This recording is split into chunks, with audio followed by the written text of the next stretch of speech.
Ten 60 degree এর মান হচ্ছে √3, দেখে নাও তোমরা। মাইনাস টেন 30 ডিগ্রি এর মান কত হবে 1/√3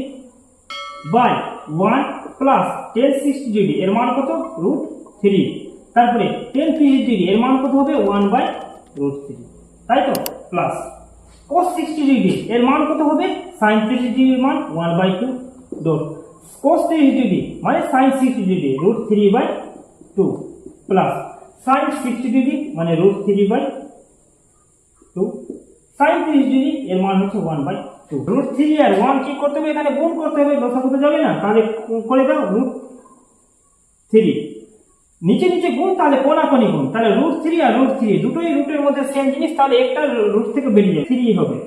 মাইনাস এবার কোনাকুনি গুণ করে 1 কে 1। অঙ্ক একটু জটিলের মতন লাগছে, সেটা দেখে আমরা ভয় খাবো না, মেন হচ্ছে আমাদের মানগুলো বসাতে হবে, তারপরে স্টেপ হচ্ছে যে লসাগু করতে হয়, বাস অঙ্কটা হয়ে যায়।